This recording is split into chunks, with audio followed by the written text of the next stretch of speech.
You guys don't even know what it is either. None of us know. Does anybody know, like, come on, somebody ask your kid. Oh, okay, like, I feel like somebody learned this in 5th grade. Somebody's gonna. An adverb would be like sensationally. I feel so much better. At first, I was like, wait, Mermaid and I don't know this. There's people in the comment. There's got to be an English teacher here. Which one of you all know? Oh, wait, there was an English teacher here before. Where'd you go? Usually it helps an adjective. So sensationally. And I was spelling that. I'm sorry. I was quickly. Thank you. There you go. She goes, sensational, supercalifragilisticexpialidocious. That quickly is much better. We'll do quickly. Oh my gosh, Johnny, it's just sensational, and then add a Y. Oh gosh, man, that's too many letters. L-Y. Look at how tiny of a. They give me such a tiny space to. Oh, whoops, my camera's up. They give me such a tiny space to write it. Is my camera going back on? There we go. Okay. I need a verb.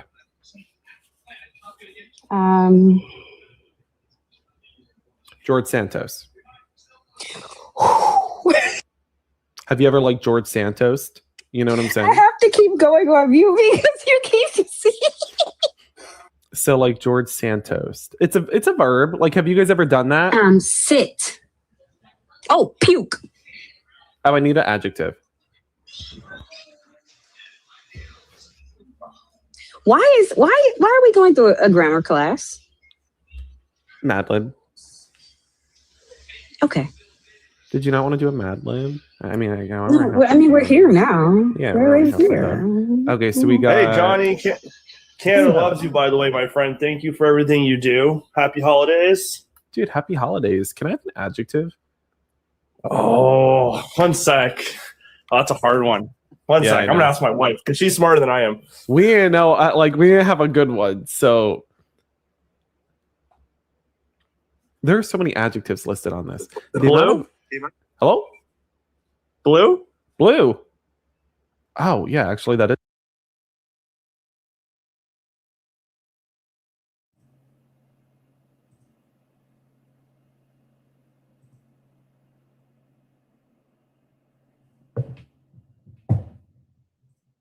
There we go.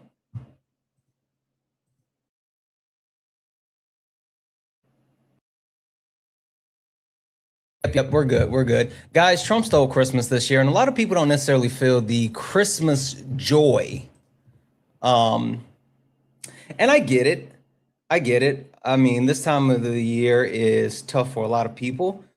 It can be really hard for people to go through this time of the year with dealing with multiple things. And then when you have to deal with the fact that, the president of the United States is trying to overthrow our country in multiple ways while also destroying our democracy and harming everyday Americans. It's a lot. It's absolutely a lot.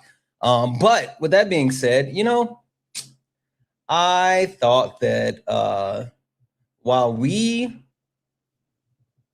may not have the best Christmas this year because of Donald Jimothy Trump, MAGA, you guys have to be having an even worse Christmas, right? I mean, like, happy Yuletide, exactly. Like, is your family even allowing you guys over for Christmas? Huh?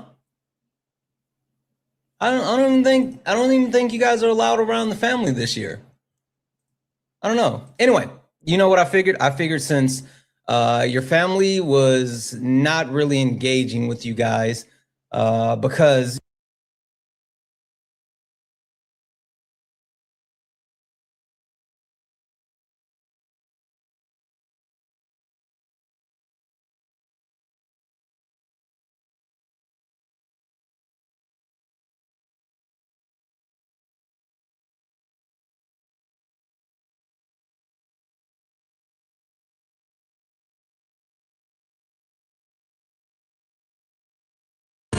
Mike Hot, who wanna step in the flame? This ain't a debate, this a mind game. Facts type lies, get left in chain.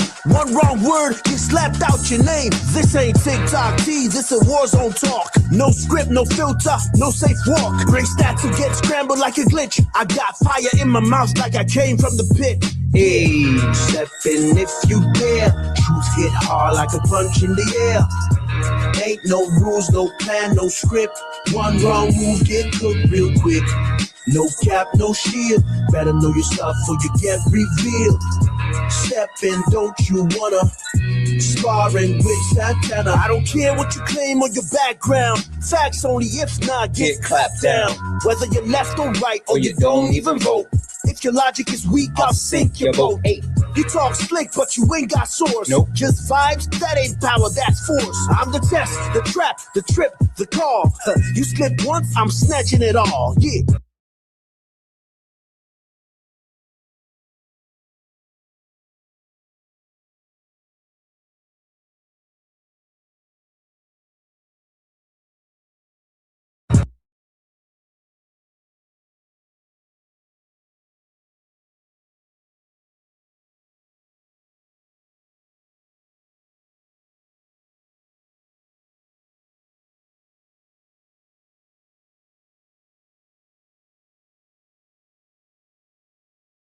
Get revealed. Step in, don't you wanna?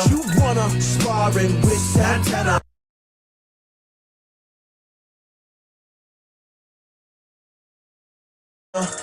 Sparring with Santana.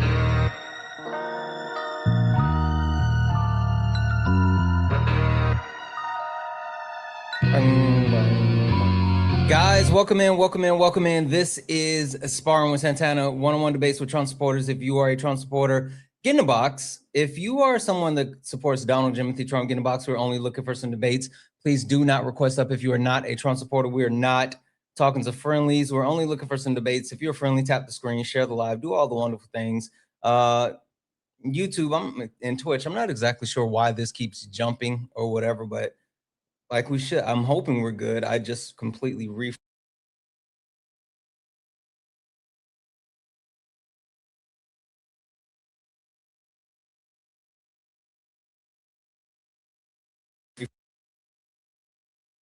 I'm hoping we're good. I just completely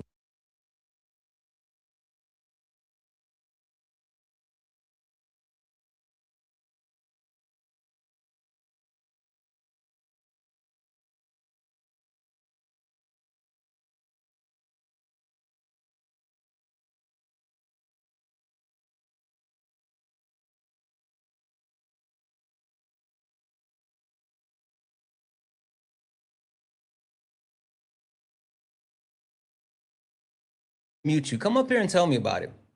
Come up here and tell me about it. We're only looking for some debates. Only looking for some debates.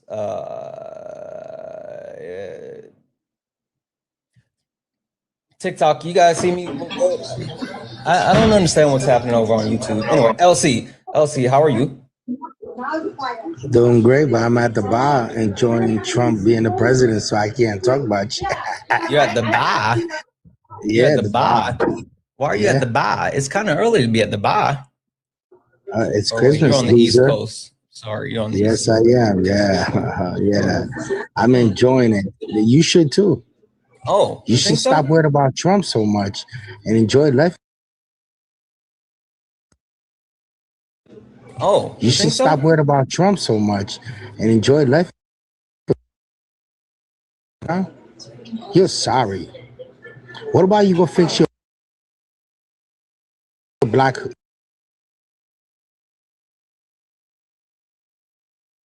Explain to me this.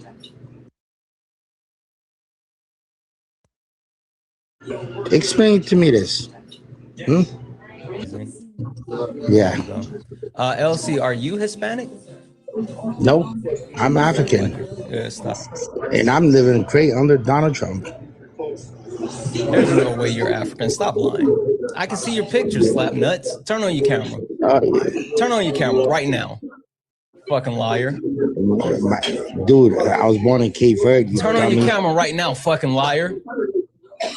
Are you slow? Do it. You know what Cape Verde is? Turn on your camera. My camera don't work, jackass. Your camera does work. I just sent you a request to turn on your camera. You got camera access. Oh my God, you're gonna tell me? Camera. Don't. I love how you guys stereotype. You don't have to come up here and lie. Like I brought you up here to have a conversation. You don't even have to lie to me. No, I'm not, bro. Do you know what a Cape Verdean is? I'm serious. Do you know what a Cape Verdean is? what's your race and what's your ethnicity? 100 miles off the coast of Senegal, you dumbass. My mom's European and my dad is African. That's why I have the complexion, you dickhead. Open your mind.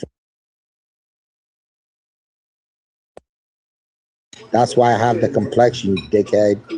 Open your mind for essay. Go do some research, fool. They find me one Spanish person that their last name is Cardozo with an S-O. Find me one. You're so incompetent.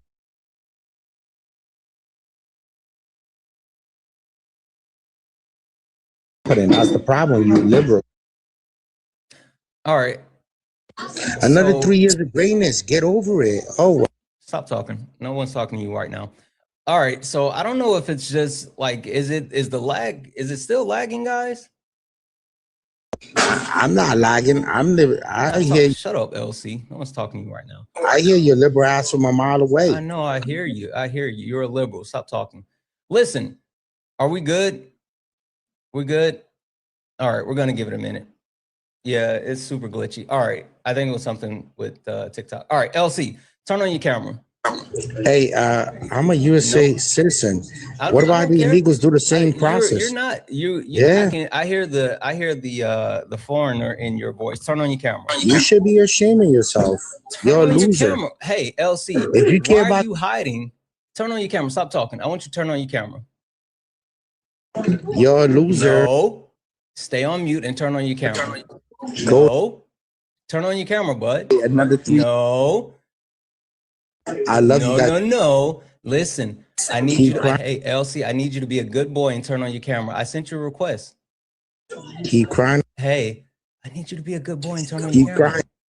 All right, we're going to drop it because, listen, you're at the bar, but yet you have an inability to actually tell the truth. Anyway, sorry, guys. That was a rough start because I don't know what's happening. Shit keeps glitching. We're working on it. All right. Anyway, 194 gas. You are lying. Get up here and tell me about it. I'm going to mute you. You're lying. Get up here and tell me about it, guys. We're only looking for some debates. Please only request up if you are a Trump supporter. We are only looking for some debates. This is Sparring with Santana. Please do not request up if you are not a Trump supporter. We're not looking for friendlies. I see LC is still watching. LC's a fan. He's absolutely a fan.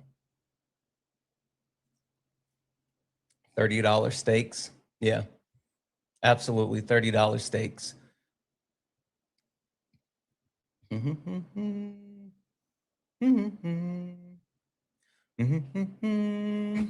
Yo, what's good? Fuck the left, bro. That's what's up. So are you a Trump supporter? Hell yeah. American manufacturing is up, man. We out here. No, it's not, but okay, cool. Red. What can I call you? Master. What's your actual name? Masterworks. I'm gonna call you Anthony. You look like an Anthony. Anyway, Anthony, question for you. Do you know who I am? Some random. Okay. Yeah, I mean, that is a fair statement. I'm not even gonna knock you for it. Anthony, would you mind if I give you a quick introduction to who I am and what this is? Sure. Perfect. One moment. Ladies and gentlemen, welcome to the main event.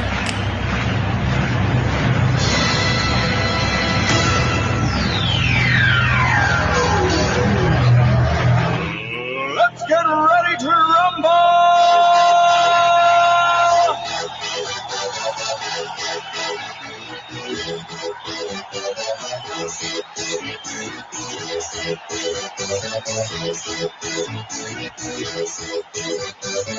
Y'all ready for this? Guys, welcome in. This is Sparring with Santana, one-on-one debates with Trump supporters. If you are a Trump supporter, get in the box.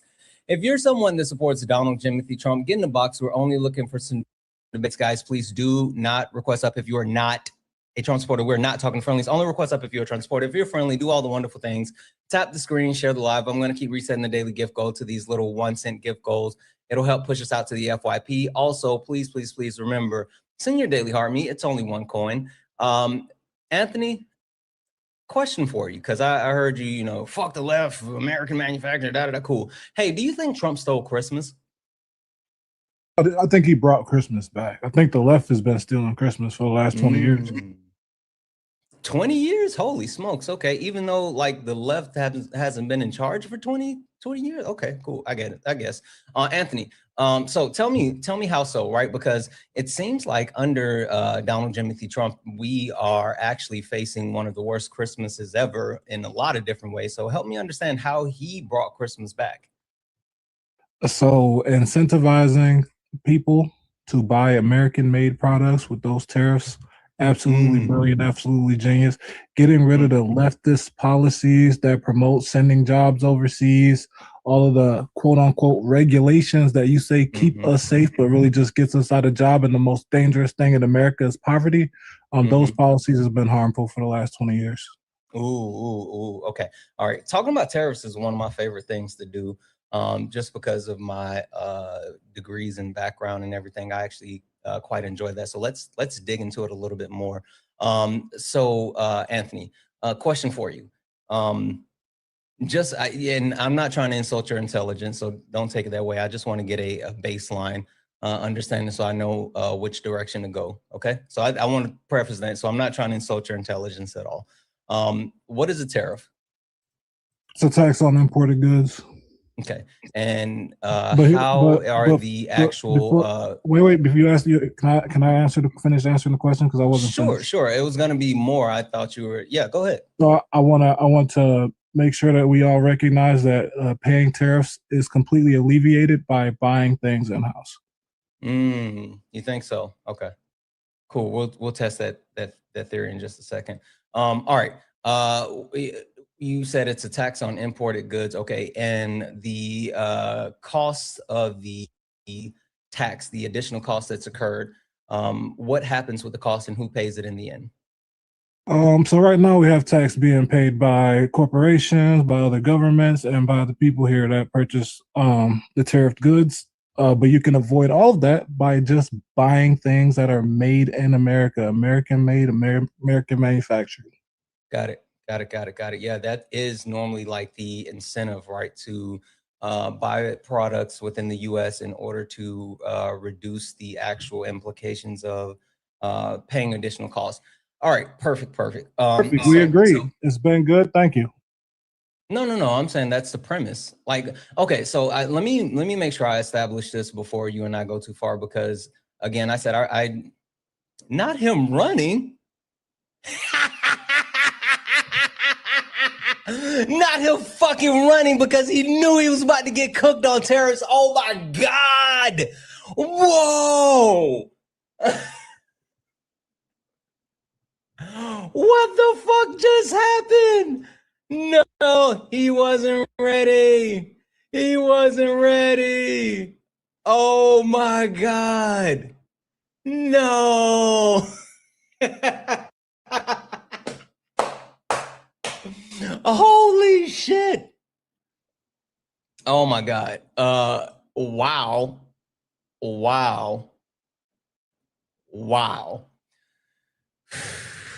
Damn it. Easy W. Oh, okay. Hey, come back up. We weren't done. You ran. And I'm going to mute you because you're being a coward. He's still in the chat. Get back up here. You knew I was. We don't have a debate. You agree. We literally do. All right. So let me go ahead and speed run this since you're going to be disingenuous and run.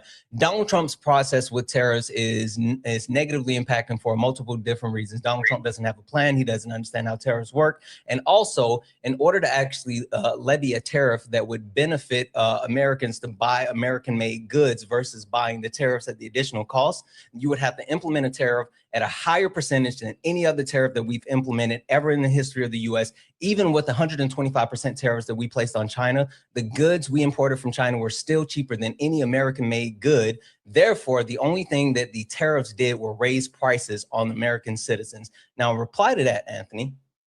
Yeah, you're looking at a short term, which is just ignorant if we're talking about international policies and politics.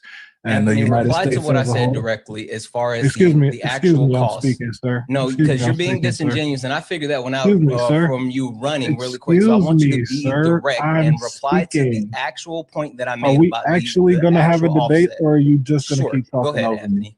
Thank you. So you're looking at the short term, which doesn't make any sense. Obviously, it takes time to gather manufacturing in the United States, which is what they've done from the Small Business Administration. If you go to the SBA homepage, it will show you that they're incentivizing American-made manufacturing, which is exactly what's happening. That is why our GDP is growing, and our imports are shrinking. That's not true. It's So not. those are It's not facts. really. Our Those are GDP is facts. not growing Those are because of facts, sir. our GDP. GDP is not I growing gave you because a of increased fact. manufacturing. I gave you a Manufacturing fact. increased under Joseph Robinette Biden, but it has Excuse me, sir. shrunk under Excuse me, sir. I'm speaking. I'm speaking, manufacturing. sir. Excuse me, sir. I'm speaking.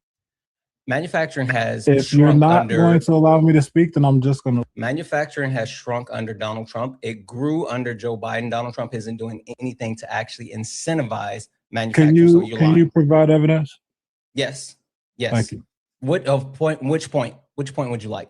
So when I said Both that or he's one, what do you wanna incentivizing look at? American-made manufacturing on the SBA webpage, you said that's not true. I would like you to go to the webpage. Oh, I'm not talking about what they say on a webpage. What I'm talking about is the fact that Are you manufacturing disagreeing? increased under Okay. Joseph Robinette Biden, and Okay, it has shrunk sir, under Donald sir, Trump. That's the point. sir. And this is why we don't talk over each other. So if I specifically stated that this is what's on the SBA webpage, and then you started talking over me, would you? That wasn't a point that I said I disagree with, though. You're doing it I again. am, because you're not Can tracking.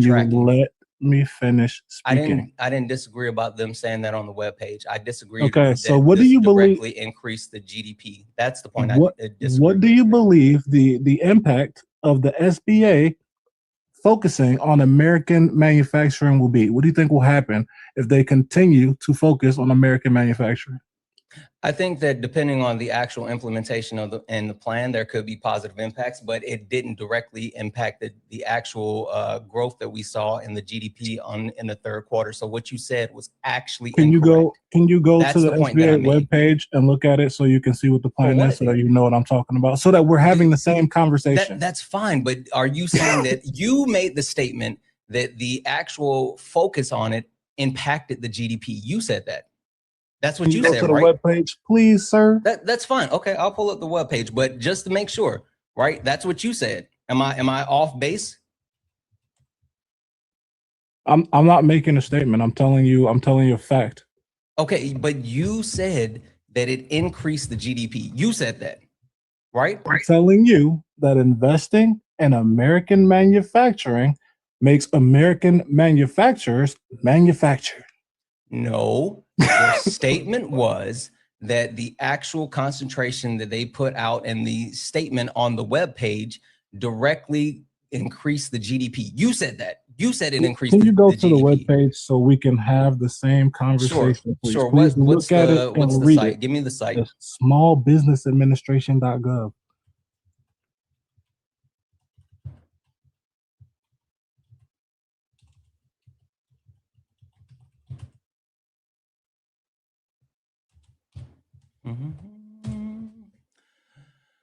All right, I'm on the site. What am I looking for? Can you put it where you can see it? I want you to look at their investments in American manufacturing.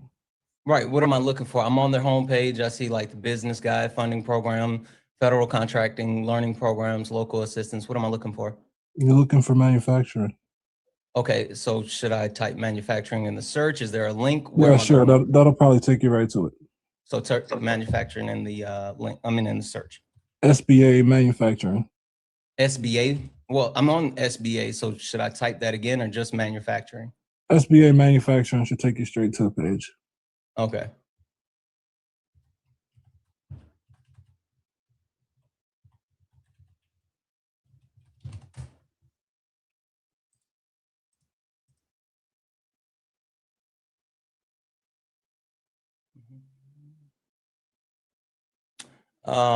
So when I type in SBA manufacturing, the first thing that comes up is information quality guidelines. The next thing is social media policy, privacy policy. The next is logo.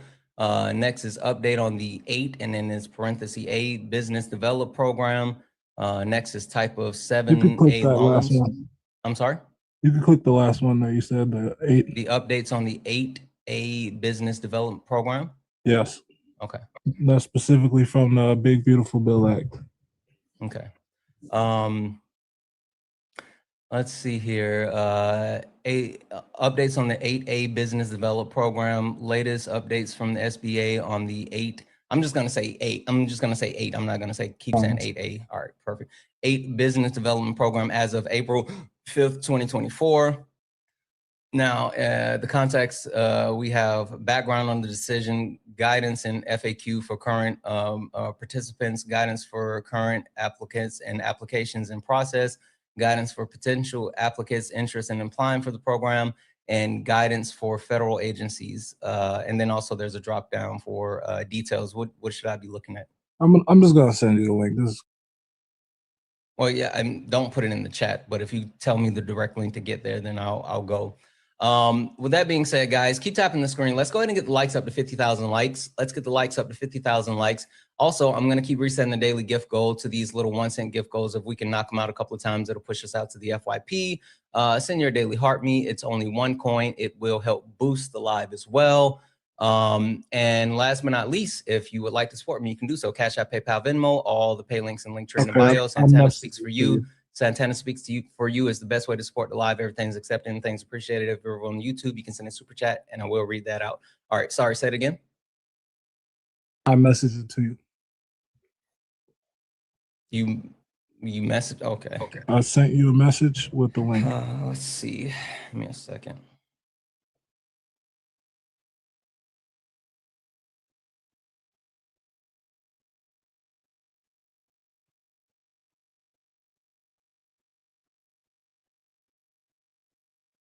SBA.gov/priorities/American and manufacturing. All right, give me a Let me ask you, second. do you have a problem with that statement? Prioritizing American manufacturing? Do you have a problem against that? No, I have no issue with that. I think that Donald Trump isn't doing that. I mean, he's proven that he's not doing that, but I have no problem with the statement. I think it's a little bit, I'll say crude, because manufacturing, we're not a manufacturing company anymore. Not company. I always say country anymore. And I think that there's other things that we could better be suited and putting our attention and focus on. But with that being said, even if we wanted to shift towards manufacturing, Donald Trump is not prioritizing or even setting us up for the chance to be able to continue manufacturing. So then when would you say we stop being a manufacturing country? I would have to go take a look at the time frame, but overall, I mean, like we don't make a lot of stuff here in the U.S. and the things that we do make here in the U.S. is normally of poor quality, higher prices, and even more so, the focus on where we could actually put our resources, especially with the actual the boom of AI. Like we could actually be getting ahead of that curve even more and ensuring the future progressions of Americans by getting on that train instead of trying to push us backwards to, for some reason, manufacturing things. So I see a lot of different answers in the chat. I'm going to say definitively. Hold on a second. You hold would on absolutely. a second. Listen to this. So I want to make sure I got this right, and because I'm typing this in. Hold on. I'm sorry. Let me just make sure. Copy and paste it. I sent it to you. Well, I can't copy and one. I'm looking at it on my phone too. I'm typing the actual address in the website on my my computer so I can look at it. All right, I'll be quiet. Let's see. https://www.sba.gov.priorities. Let me make sure I spelled that right. Yeah, I did. /American-manufacturers. Okay, so it's saying it takes me to the SBA site, but it says page not found. So let me type this into Google and see if it'll take me to the right page. Okay, here we go. There we go. All right. I don't know why I did it when I just typed the address in, but I was able to type it in the Google search bar and it brought me to it. All right, so I'm here. What am I looking at? We're looking at the United States Small Business Administration's priority on American manufacturing. So if we were to go to the One Big Beautiful Bill Act, you would see that they're giving deductions and credits to people who manufacture their goods in the United States. Would you agree that that is a good idea? Sure. I mean, do you think that coupled with the tariffs, that is something that Americans would do? No. You don't believe that Americans have given the money and the opportunity by the government with the deductions and credits and loans all together that they would then begin manufacturing if they can now compete with India and China? Possibly, right? So there's a lot of different factors, right? The big factor, of course, is going to be getting manufacturing off the ground. I think you and I can already agree, and we've already established that it'll take time to be able to rev up in order to be able to manufacture anything, right? Whether it's actual facilities like building, manufacturing plants, blah, blah, blah. All of it, would take roughly 5 to 10 years. So, we're there. But again, where are you getting 5 to 10 years from? Depending on the actual construction of facilities, getting everything running. I know Donald Trump is saying that he's prioritizing and cutting through quote unquote red tape and giving them permits and all this other stuff. But like normal construction of facilities, depending on what it is, signing contracts, buying land, all this other stuff, like all of it takes time. So I'm from Detroit. I'm from Detroit, Michigan, home of Henry Ford, the land of automation. They literally invented the assembly line. And that only took what was it, a year in the 1800s. So I don't understand that how in 2026 and beyond, because it'll be 2026 next week, we're saying that it's going to take 10 years. Yeah, because the way that the country works now and the way that you have to go through processes is different than it was when, the Model T was being rolled out.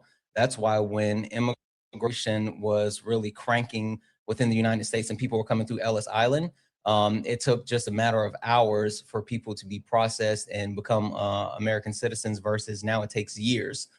So the actual process has changed. Once you know more, you do more, you learn more, you put new things in place. So when you talk about being able to actually start a business, of course, there's like paperwork and proceedings. But then when you talk about manufacturing, you have to not only, again, if you're building the actual facility from ground up, you have to buy the land, you have to get land agreements, you have to get permits, you have to get local, city, state ordinance. Like it's a whole process before you can even break ground. And then when you break ground, you have to talk about the amount of time that it's going to take to manufacture the facility. If you're building a facility from ground up, then it's not just the infrastructure, but then you also have to fit the entire facility in order to be able to manufacture. You have to get it set up with things like internet service, phone service, all this other stuff. And that's before you buy the specialized machinery that you're going to be using for manufacturing. All of this stuff has to be coded and approved. Once it's approved, and given permits, then you can, start putting things in. And then even once you get those things in, then you started to, you're in a place, you have to get final approval before you can open up the facility. When you open up the facility, you have to get the new people in, and then you have to actually start training. The entire training process takes a bit of time, and then they have to actually test the product before they put out. And then you can start like selling your product. So it's a whole process. And depending on like the actual quote unquote red tape and how everything works, that's why I said 5 to 10 years. I actually have a background in this, so I know how this works. Okay, so what you're explaining is how liberal policies are hurting America. Like you're literally agreeing with me. All of the things that you just said, it's not about being able to build the actual thing. It's about red tape caused by liberal policies. You're agreeing with me. No, that's not what I'm agreeing. Because in order to build the fact, hold on, let me finish, brother. I'll let you just went on the whole tangent. You paused. I thought you were done. If in order to build an entire factory and get the machines that didn't even exist, they created the machines. If we were able to do that in less than 2 years in the 1800s, the early 1900s, you're agreeing with me that because of the left has put up all of these regulations, because you need all these permits and all of those things, you're agreeing that those policies are what's stopping us, not the possibility of it being able to be done. We could build everything we need. It's just the liberals are putting up red tape. Okay, 1 second.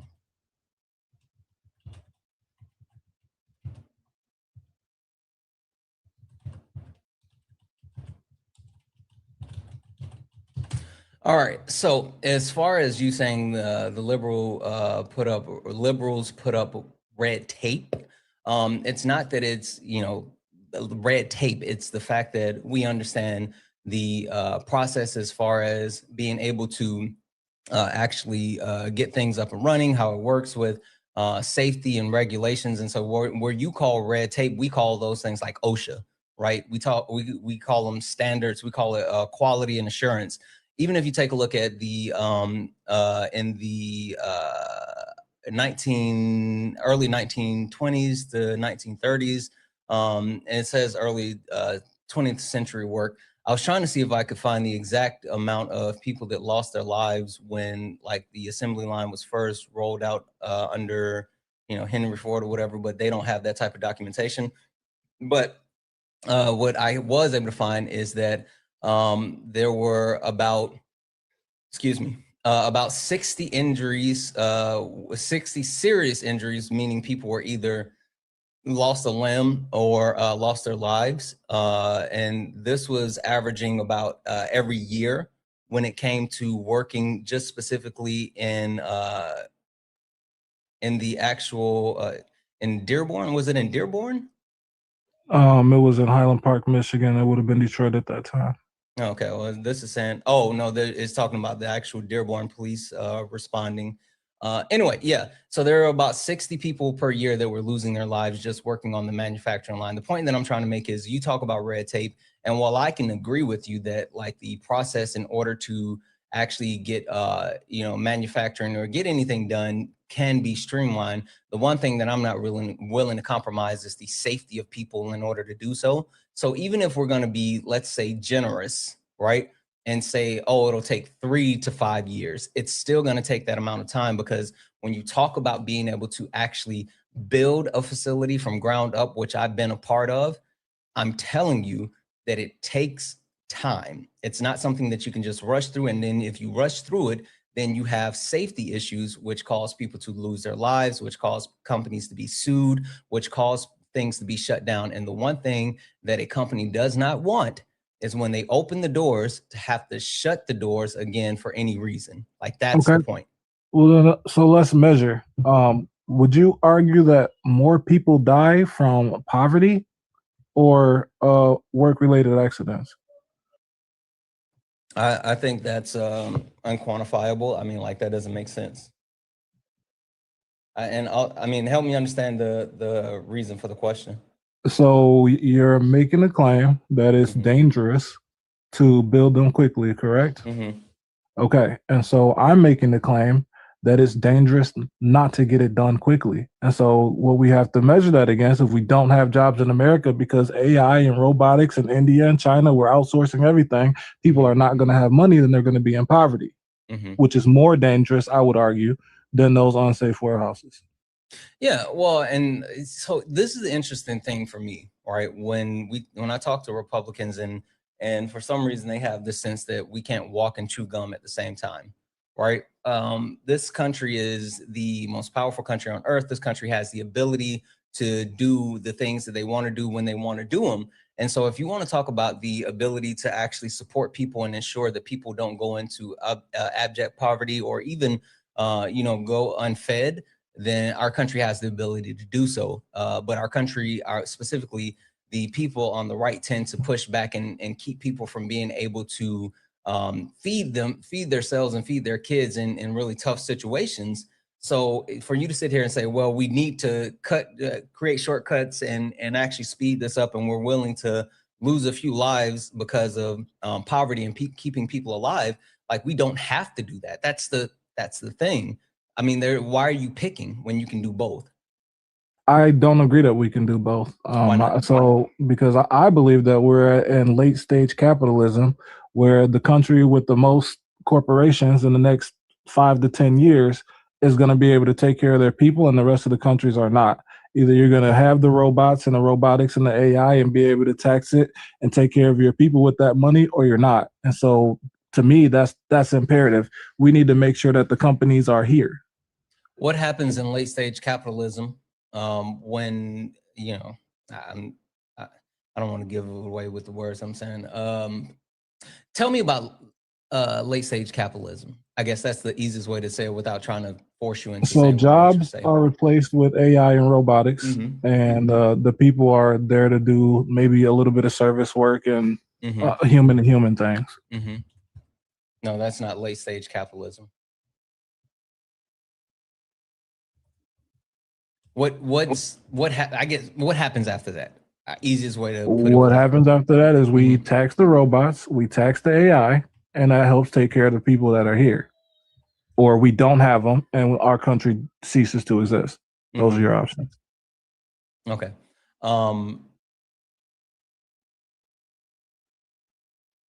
Yeah. The point that I'm trying to get to is like when you talk about late stage capitalism, you have to talk about what replaces capitalism after that. And even if we talk about the point as far as what's going to replace capitalism, I mean, like it's not going to be AI, robots, all this other stuff.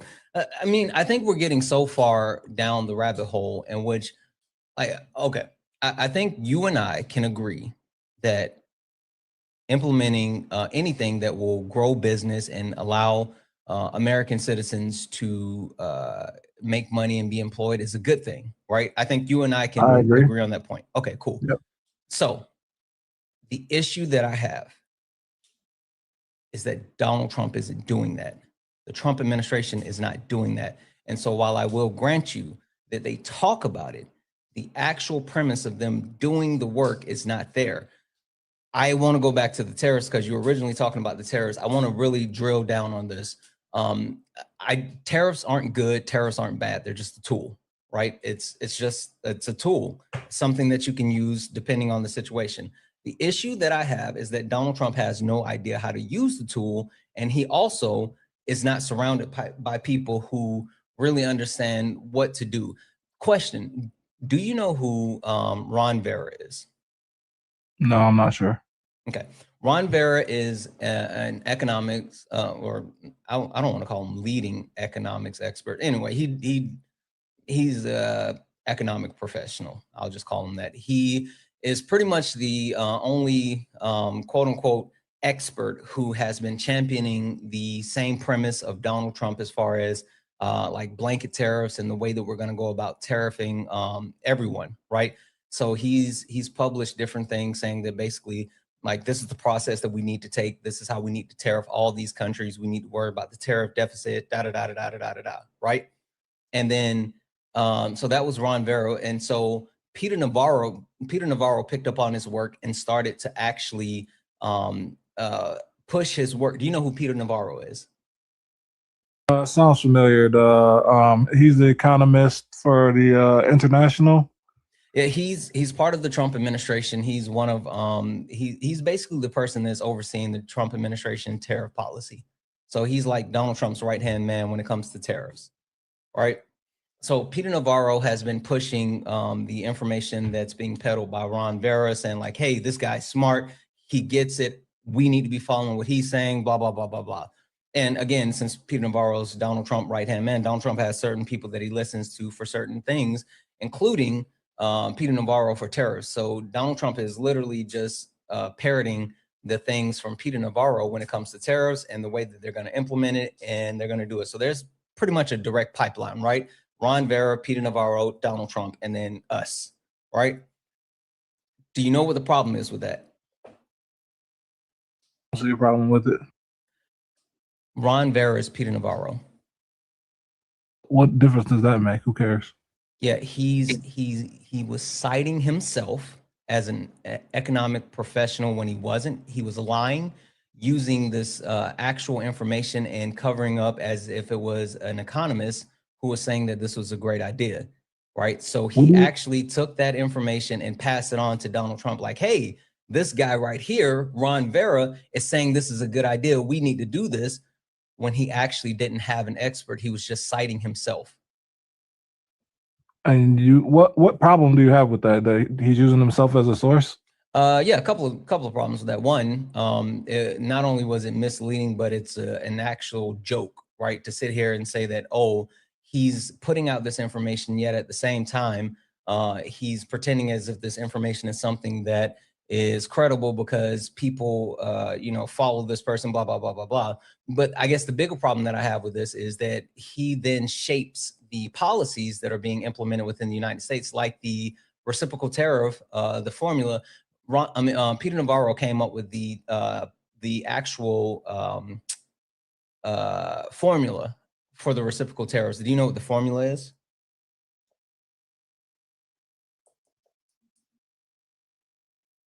So all right, so I hear what you're saying. No, I asked the question. Do you know what the formula is? No, I don't.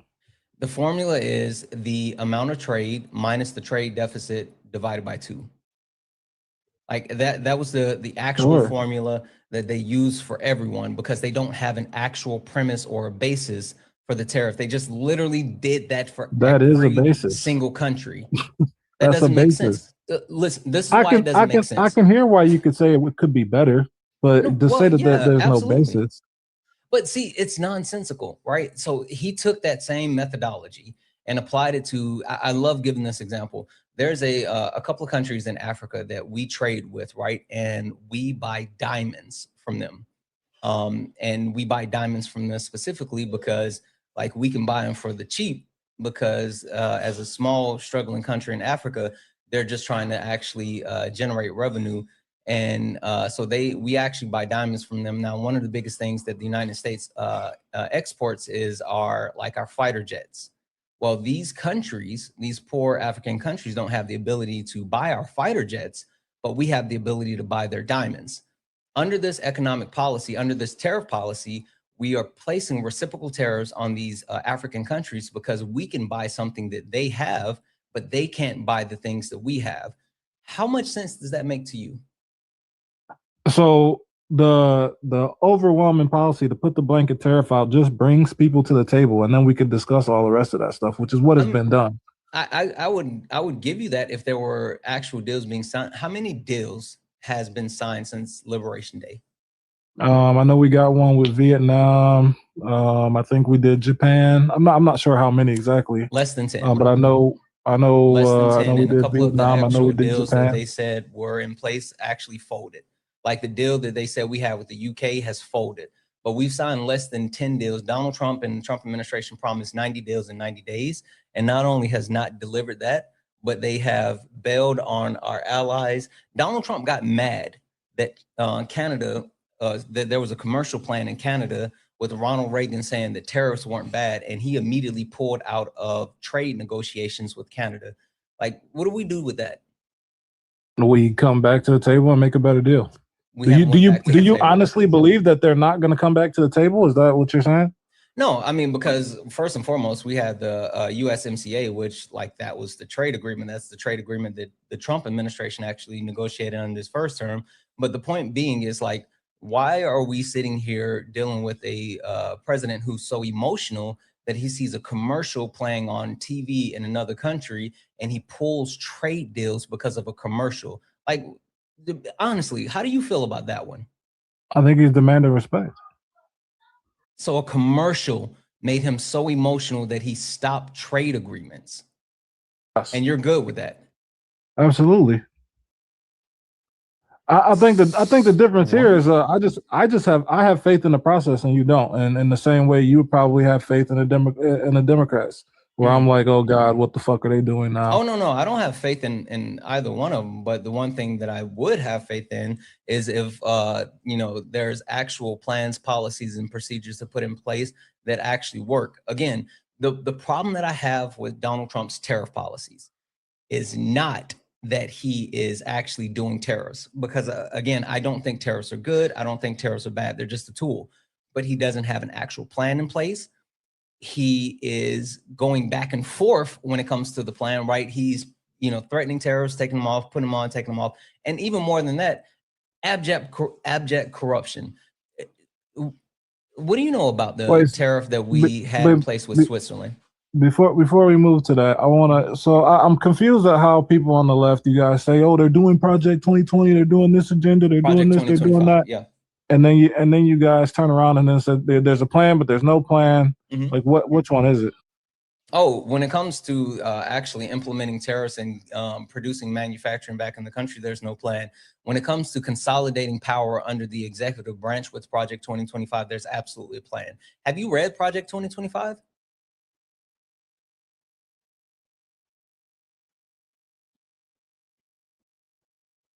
Hear anything you just said? Sorry, say it again. I didn't hear anything you just said. Oh, okay. I said when it comes to the actual tariffs and the way they're going about this economic procedures, there's no plan. But when it comes to consolidating power under the executive branch, there's absolutely a plan with Project 2025. And then I said, have you read Project 2025? Oh yeah, I seen it. I believe they're about 56%. Yeah. The primary focus of Project 2025 is not to actually do anything beneficial for the country as far as like, oh, this is the new direction of the country when it comes to like growing manufacturing or blah, blah, blah. The actual purpose of Project 2025 is consolidating power under the executive branch. It's eliminating different government agencies. It's replacing different lifelong government officials, and then finding ways to make sure that the actual president, the head of the executive branch, has unchecked, unquestioned power. That's what Project 2025 is about. And you don't understand how that has to deal with tariffs and international policy?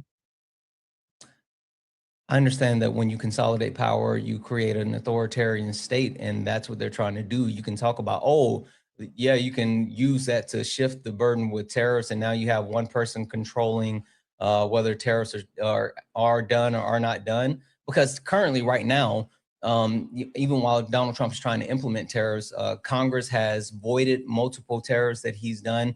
The Supreme Court is going to actually have a hearing and make a decision whether his overall blanket tariffs are legal or not. And under your premise or under Project 2025 premise, if Donald Trump wanted to do that, if Project 2025 is fully implemented and Donald Trump wanted to do that, the courts nor Congress could actually stop him. Right, and they can't now because Congress already gave the power of tariff away, like they've been giving away power for the last 100 years. That's not true. The Senate is literally counts on multiple tariffs that Donald Trump put in place. So I want you to hear what I'm saying very specifically because I'm choosing my words carefully. Okay, I'm sorry. Go ahead. Congress has been giving away its authority for the last 100 years, right? So we have the Federal Reserve and monetary policy when that's supposed to be the power of the House. We have tariffs and multitudes of things that Congress has given away. Well, and they're supposed to be their duties. Okay. But what does that have to do with the Senate actually canceling Donald Trump's tariffs?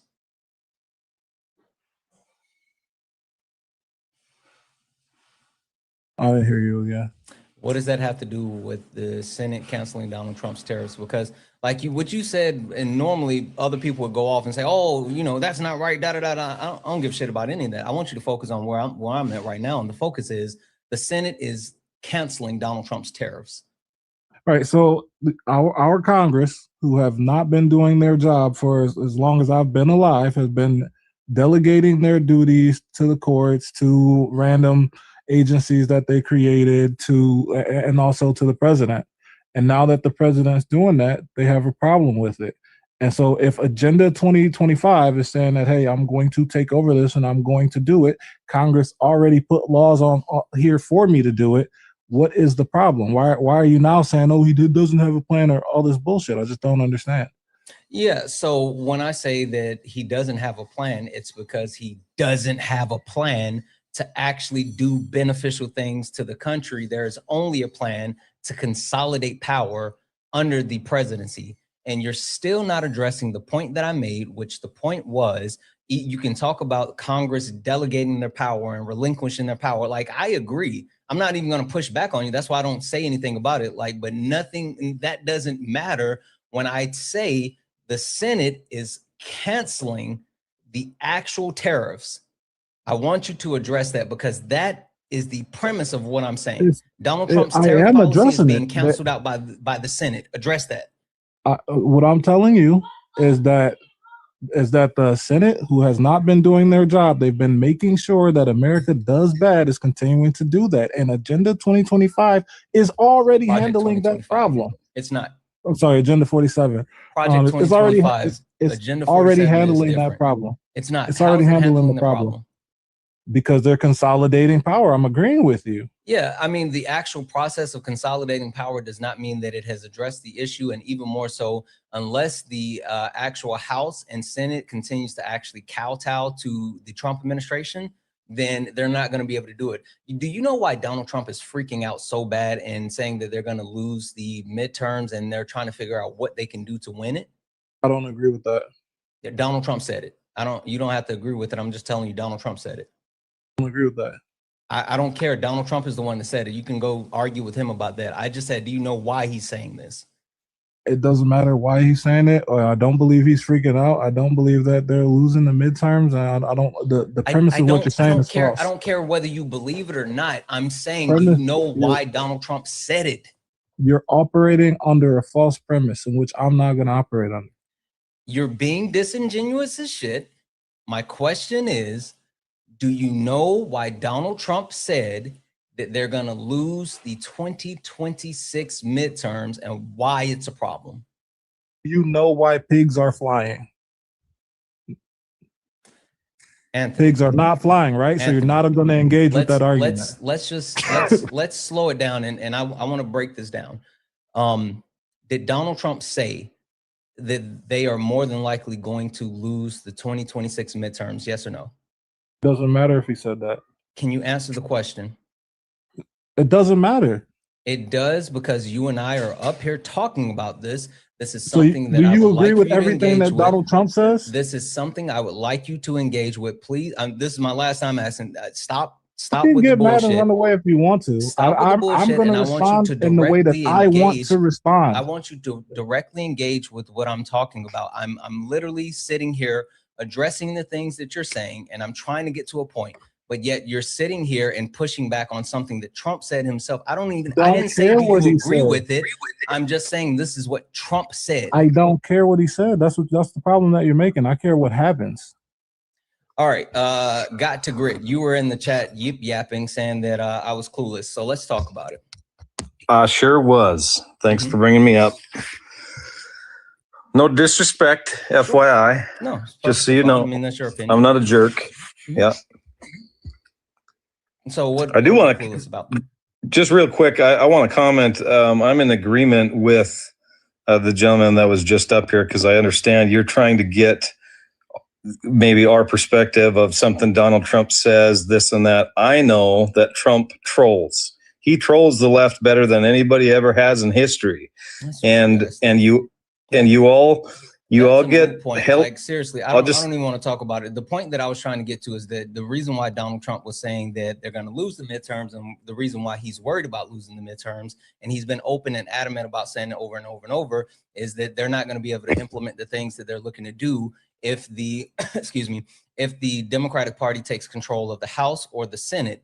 Once they lose the power of the Congress, and Congress is no longer kowtowing to the executive branch, then they can't continue to actually do the things that they're trying to do. So that's the only point that I was trying to make, is that even though they are looking to implement these facets of Project 2025, and they're looking to actually coalesce power under the executive branch, if one of the if one of the chambers of Congress is lost, then they no longer have the ability to do that. And that's the only point that I was trying to make. But for some reason, he wouldn't engage with what Donald Trump said.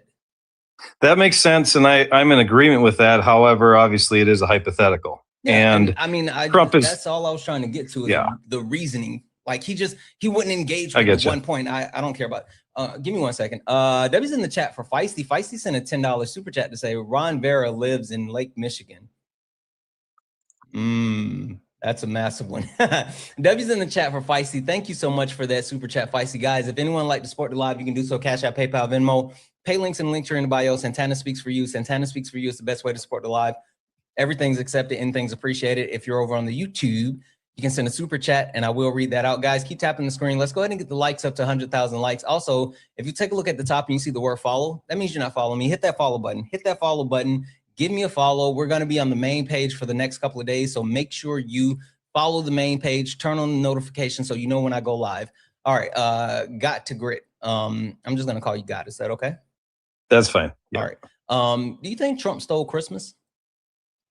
I don't. I think Trump actually instilled a lot more hope than I've had in a long time in many, many years on Christmas. Really? And it's not for this Christmas, but it's for future generations. That's where I'm at. Why so?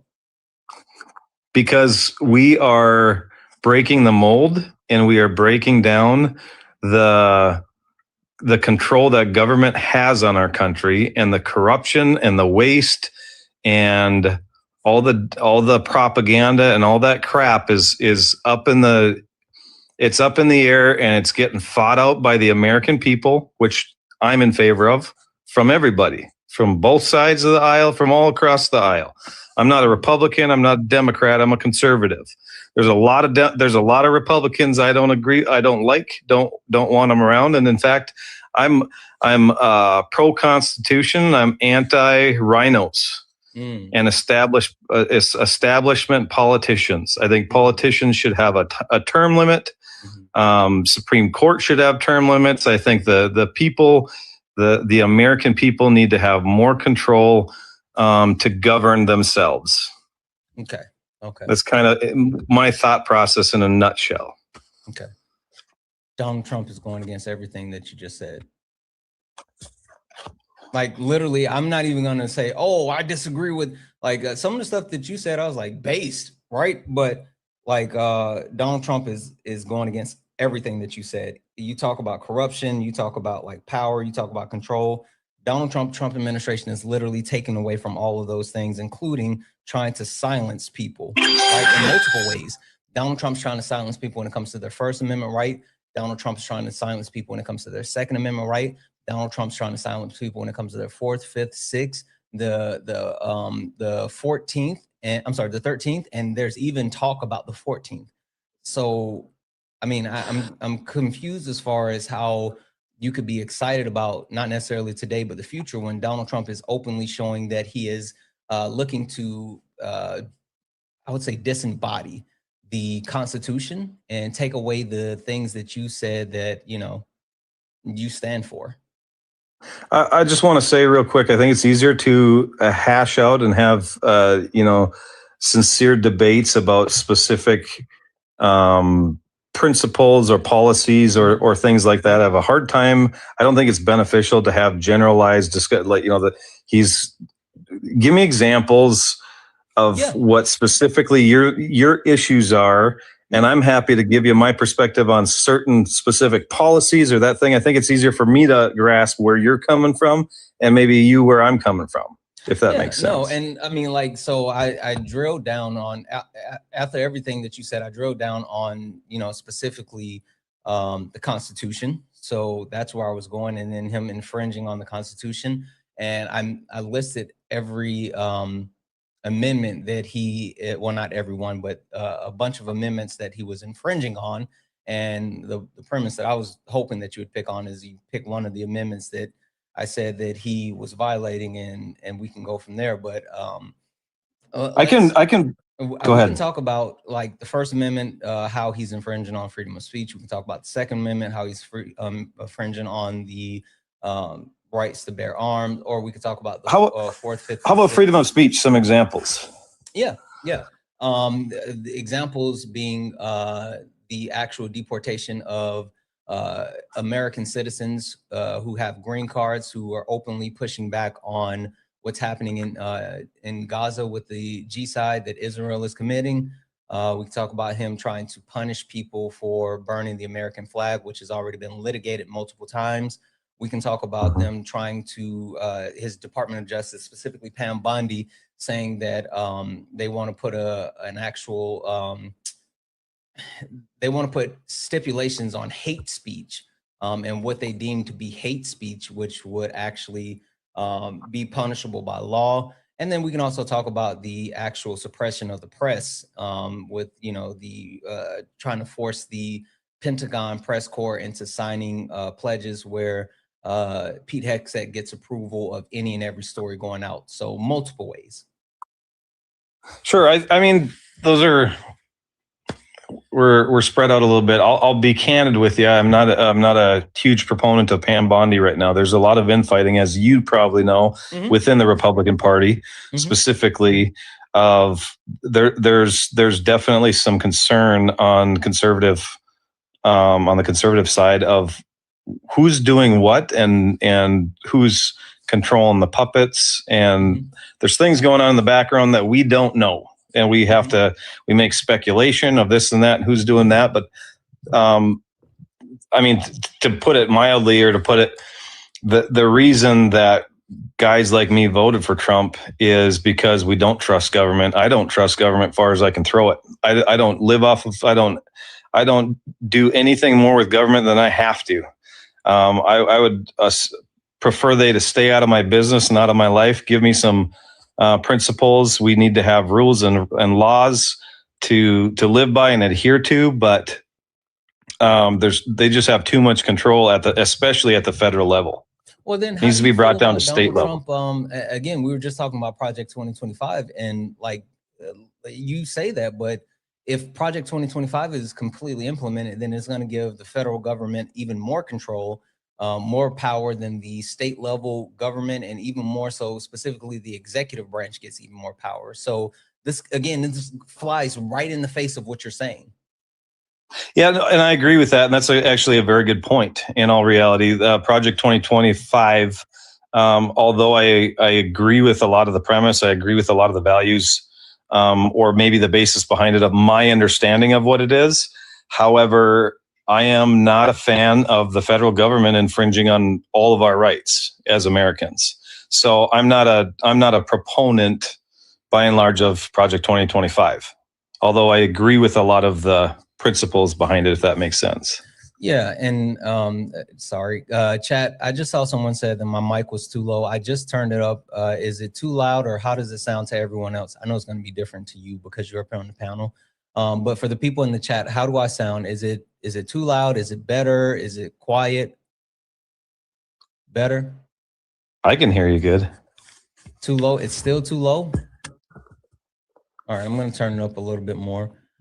I try to make sure that it's not too loud. All right, and you can hear me well because you're up on the panel, so it's a little bit different.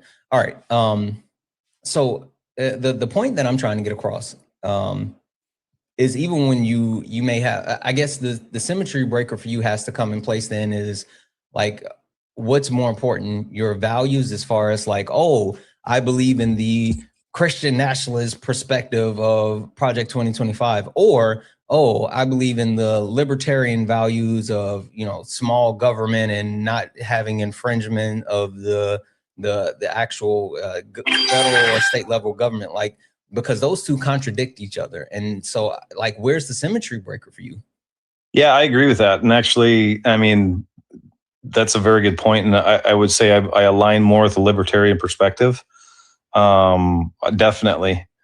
Although I am, the reason I'm in favor of what Trump is doing right now is because it is, like I said, it's disruptive. It's being very disruptive to what I feel has been an entirely corrupted government for the last 4 decades. And the breaking up of the government and the people getting involved in fighting out what is legal and what is not, and what is constitutional and what is not. I think that's important as a people, that we make determinations of what is appropriate, what is legal, what is constitutional. And that can't be decided unless it's argued out in court and it's fought in court, right? It's fought with legislation and legislators and stuff. Go ahead. I agree, but Donald Trump literally, again, doesn't agree with you. Donald Trump and his administration, J.D. Vance, have openly been saying that they don't have to listen to the judicial branch, right? I mean, they talked about these different rulings, and they've literally pushed back and said, like, hey, this is happening, and we don't have to actually listen to it. So, like, that's a problem. I'm sorry, can you give me 1 second? I don't know what just happened, but there's a bunch of donations that apparently people been sent, and it didn't come in. So I got to thank a couple of people, and I want to make sure that I get their voices heard. W's in the chat for Shelby for the $10 donation, saying, I live in Indiana. I know firsthand how much Trump is freaking out about 2026 because he's riding our elected officials to pass the gerrymander map. Yeah, exactly. And they've already said they're not going to pass that map. Like that's an entire thing. Debbie's in the chat for Queen Anne for the $10 donation saying, it's nasty thinking a PLOTUS troll is something to flex on. Exactly. That doesn't make sense. That's a horrible thing. W's in the chat for MAGA Cries, who sent a $2 donation saying, Grit, the fact that you're on the panel breaking your neck to defend Trump is proof that you're just another mindless MAGA cultist. That wasn't me. That was MAGA Cries. It's all good. Who said that. W's in the chat for Kirsten, who sent a $1 donation saying, does got to go drive on roads benefit from protection via the police/fire department? Congrats, dude. You interact with the government deeply on a daily basis. That's very, very true.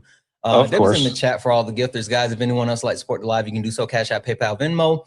All the pay links and link tree in the bio. Santana speaks for you. Best way to support the live. Everything's accepted. Anything's appreciated. If you're over on YouTube, you can send a super chat. I will read that out. I'm sorry, guys, that it was delayed. I don't know what happened, but all of them just popped up at one time. So hopefully, if anyone sends anything else, it won't be any delay, and I'll be able to see it. All right. So. Like I apologize. I again, everything that you said is just kind of contradict. Like I'm a little confused. Well, first I'll just comment on the comments. I am a huge proponent of freedom of speech, and I think you have the right. That's one reason I love this country is you have the right to see or say and think what you want, and anybody else can. They can call me names and they can call me bigot and whatever they want to call me, and I would absolutely protect their right to do that. I don't take that offensively. That's one of the great things about this country. Mm-hmm. As far as, I guess, just to retract real quick on your discussion with Canada and stuff like that, the way Trump operates, he demands respect, whether he gives it or not. Now, there's a big difference because I personally believe respect is earned, right? I should earn somebody's respect in order for them to give respect to me. The reason that he has the bully pulpit and he has power and authority, and the whole tariff thing has been a negotiating tool for him to close deals, investments into the country, manufacturing, so on and so forth. I know the main argument is Trump doesn't have a plan. Whether he does or doesn't, I think to me is a bit irrelevant. He's utilizing tools of utilizing tools in order to negotiate what is best for our country, for our economy. Good, bad, or indifferent. Nobody has all the answers. I don't care how good of an economist you are. I'm a business major. That's what I went to school for, business administration. I work in construction management. Mm-hmm. I do very well for myself. I started at the very bottom, grew up very poor on a farm. Mm-hmm. I've been working since I was 5 years old, starting delivering newspapers, mowing lawns, you name it. I worked my way up through the difficulties that I had to, which is what brought me to be the man that I am. I can't blame anybody but myself for not achieving things the goals that I set in my life.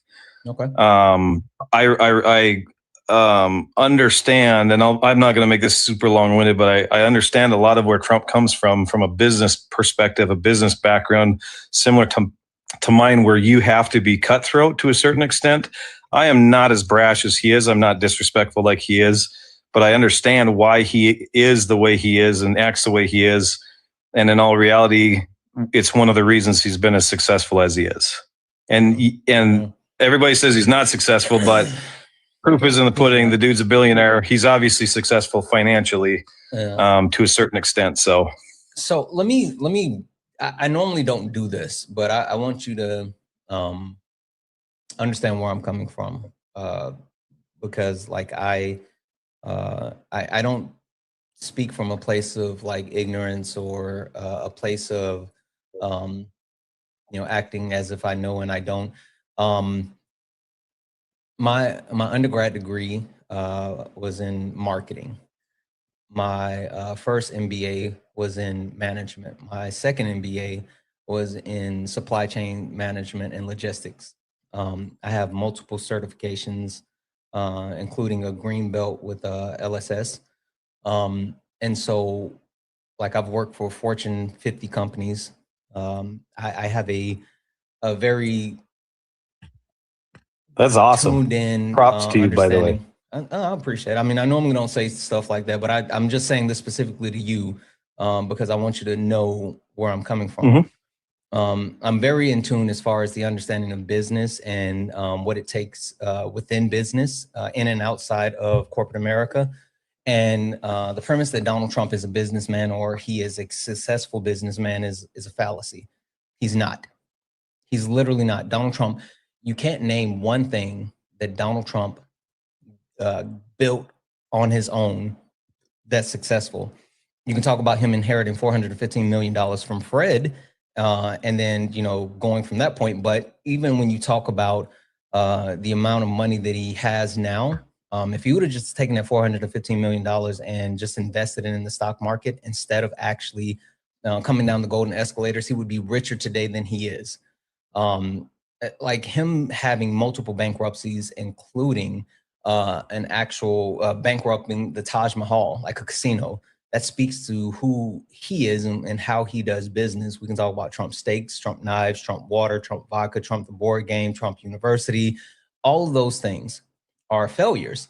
The one thing that I will give Donald Trump credit for is that he's a master marketer, right? He understands his brand. Absolutely. Yeah, he understands his brand, but even more so, he understands how to leverage his brand in order to actually get people to buy into it. He has a persona of a wealthy businessman that's, you know, bigger than life and surrounded by supermodels and all this other stuff. But like, he's not someone that doesn't translate to business within like international business, right? Funny thing is I started to go to school for international business. I took some classes specifically geared towards international business and realized it is a completely different animal versus domestic business, right? The point that I'm trying to make is that Donald Trump's business history does not apply to running the country. And even if you say that it did, his track record is one of failure from his business world and the failure that he's had within the country. I mean, look specifically at the tariffs. He's been unable to make any type of deals. The only times that he's adjusted tariffs is when he's gotten something that benefited him directly, not the American people, but him directly. I brought up the question earlier to the guy and I said, hey, do you know what happened with the actual tariff that was on Switzerland? So I'll ask you the same question. Do you know what happened? Don't. Okay. I don't. So I'll lay out the facts as I know them, and then I'll tell you what my assumption is, and then you can tell me what your assumption is. So Sure. We had a tariff in place on Switzerland. Donald Trump met with the heads of state with Switzerland.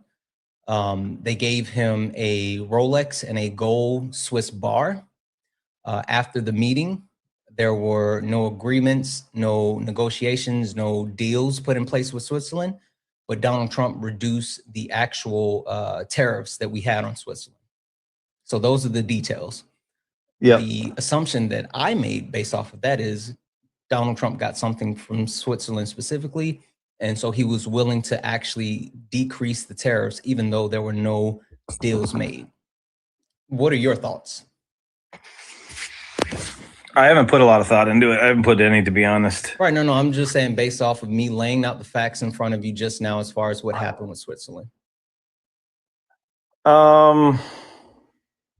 I can't say for certain.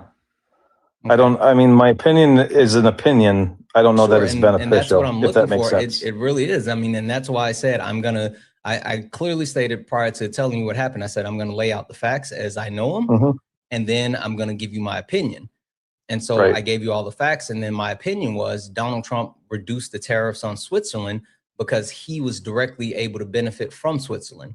So now I would like your opinion on this situation based off of the facts as you know them.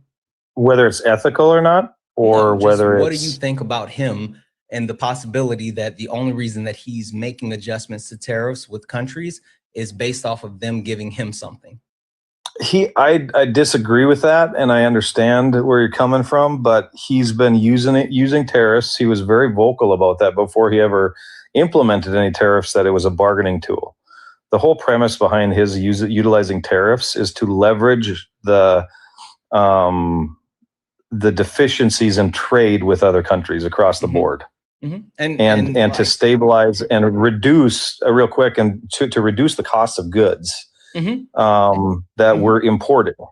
I agree. So I agree with that. And see, that's what I'm saying. But I agree with that. But I gave you a specific example where the end game, as far as the final conclusion with the reduction in tariffs, does not correlate with the actual deals or any types of beneficial things towards United States citizens. So how do you square that circle? Well, have you looked at the entire list of commitments from other country, from big business that's investing in our country? Yeah, but also commitments are different than signed deals. I agree with that. But it's, again, we're debating or arguing on hypotheticals at this point. So it's to be determined, correct? So for me to even make a statement or an assessment to definitively say this is what's going to happen, I don't think it's responsible. I tend not to comment on hypotheticals for that very reason, because my guess is as good as yours, is that's what that comes down to. Okay. So I want to be super clear about this, because I'm not, this is not a hypothetical. This is exactly what happened. And I'm just looking for your premise as far as what happened and how the basis of what you agree with when it comes to tariffs. There's a piece missing, meaning the negotiated deal, which you said that he was using tariffs to actually leverage trade deals. But that piece is missing when it comes to Switzerland and him reducing. So I want you to think about that for half a second. I got one person to thank, and quick PSA, and then I would love to get an actual answer on that. W's in the chat for Listen Linda. Listen Linda sent a $5 donation saying Merry Christmas and thank you for being I think you mean that's a present, a gift, or I don't know. Thank you for, I'll just say thank you for being you. Listen, Linda, thank you so much for the 5. You're absolutely amazing. Merry Christmas and happy holidays to anyone that does celebrate. And at the very least, I'm happy that we got 1,000 people hanging out here with me, whether you guys are actively watching and listening, or if you just passively listening with me in the background. Thank you for being here. I appreciate each and every one of you. I hope you all have a wonderful day, and you can spend time with friends, family, whatever you do, just be happy. And I'm glad that I could spend some time with you all.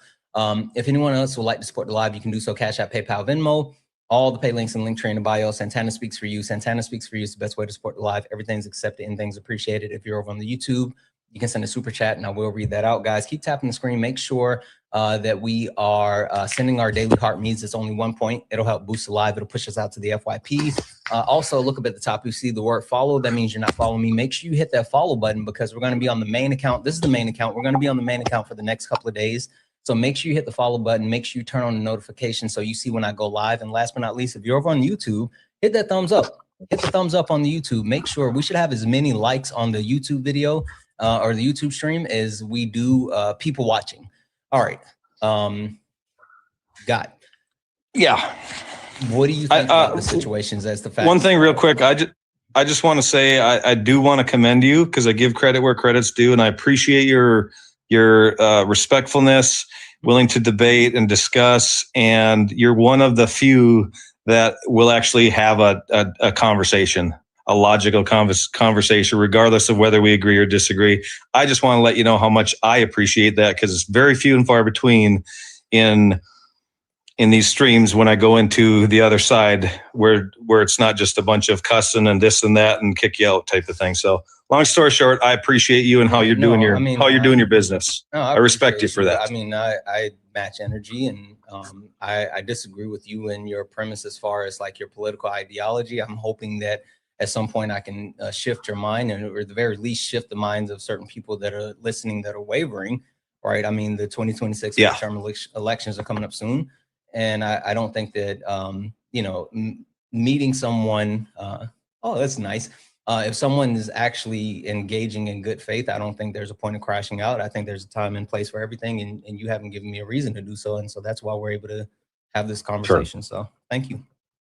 So as far as Switzerland, I think you're trying to get something from me, and I'm not exactly sure what, but I don't feel that I don't know what type of determination you're looking for from me for that. The reason I say that, because I don't know everything. I can't assess the entire situation based on whether it's data that was disclosed from news sources or from the government agencies or whatever. I wasn't involved in any of the discussions. I don't know what was discussed between Switzerland and Trump. I don't know what's going on in Trump's head in all reality.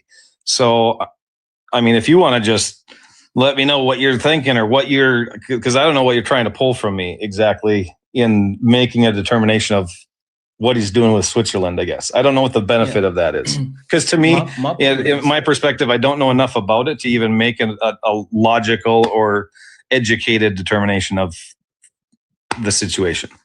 Yeah. My point is the fact that Donald Trump has openly shown that he's willing to adjust the rules of engagement based off of what he can get lends itself to corruption, right? And again, the reason why I laid it out, I said I lay it out is the way that I know it, right? So I'm not sitting here saying that I know everything. I'm saying this is the public information that's available. And based off of the public information that's available, Donald Trump only made the decision because he received something. And you can take a look at like the open amount of knowledge when it comes to different international entities putting money directly in Donald Trump's pocket, right? That's a bad thing. Because there's like through the cryptocurrency, Donald Trump has made over $5 billion since coming back into power, right? And the correlation of his wealth, it comes from, it's more than he's made his entire life. And it's directly backed by the amount of international funds that he's received through like cryptocurrency and the fact that people are paying him for access. Like he's literally selling access to him. Like, yeah, I agree. I'm on your side on that. I agree with that. Actually, FYI.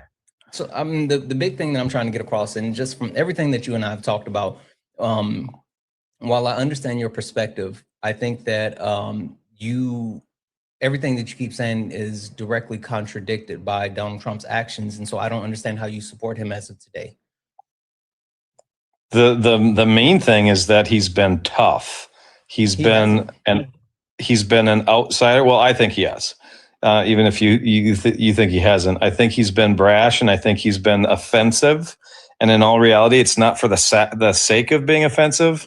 That I think he's again. I'll go just back to the disruptive. I think he's been disruptive to government, and I think government needed a disruption because there's too many people that have been there for 30, 40 years running the show. And we all nilly-willy got to pay our taxes. Taxes are going up. Insurance is going up. Medical costs is going up. Everything is going skyrocket. And the American people are paying all of our money that we work hard for to the government and relying that the government's going to manage our money. And I think that is the worst thing we can do with our money is trust the government to manage it. Got it. Because they have not been good at that. So, question for you, because you say that he's been tough, and I disagree. He hasn't been tough, but you say he's been brash, and I can agree that he's done that. Can you name one quantifiable benefit of his approach, right? Whether it's with foreign leaders, whether it's domestic policy, like tell me something that him taking this brash stance has actually done that benefits the American people in a tangible way.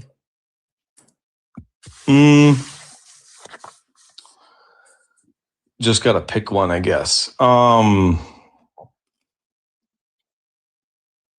guess tangible could be somewhat subjective. To me, tangible is progress. Tangible is not subjective; it's real. So if I say like a tangible effect of Donald Trump and his policies is that millions of Americans will now have higher healthcare costs.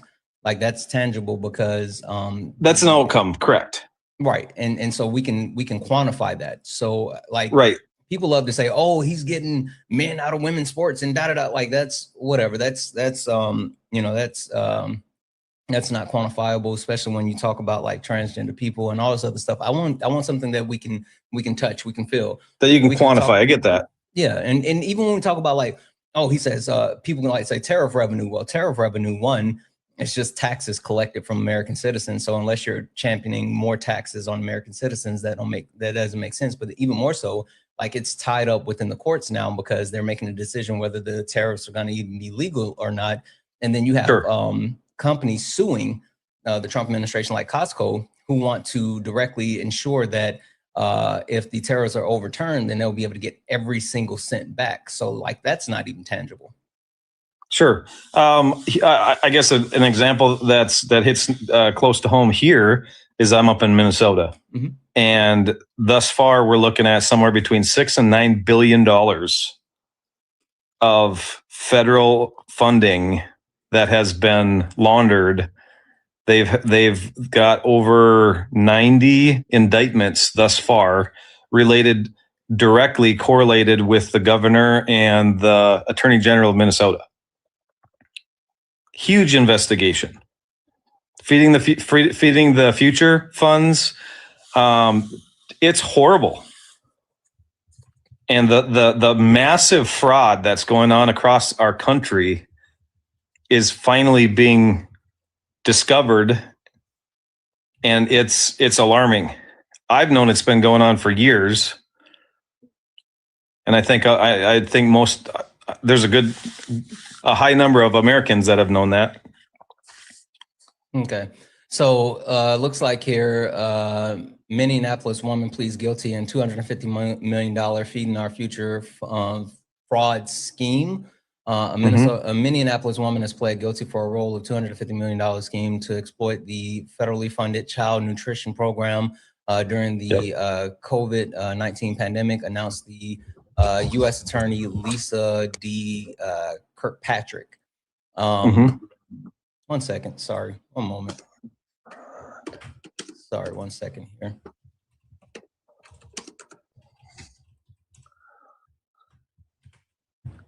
You can literally search min fraud total in your Google search. It'll all pop up. CBS News, Minnesota Reformer, MSN. No, I'm looking at the IRS, and it's giving me the breakdown of this information. According to the documentation, husband, small storefront, groceries, distributing sponsored program under the meals, claims twice. Directly associated with Medicaid. This is the Medicaid fraud that all the conservatives have been talking about. Where does it say this is direct? Again, I'm looking at the IRS site right now. I'm looking at irs.gov/compliance/Minneapolis-woman-pleads-guilty-n-250 million feeding So I'm getting this directly from the IRS. But give me 2 more seconds. I get that. I'm almost done. Yep. According to the documentation, 42 million in payments feeding our future fund based on claims, transfer personal names, money I deposit for textiles company, lavish light yesterday. And the case resulted in investigation at IRS, FBI says Jacob Matthew.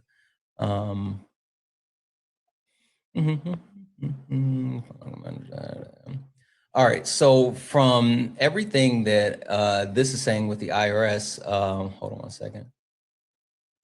This is a mix of federal and state funds, by the way. Yeah. 1 second here. So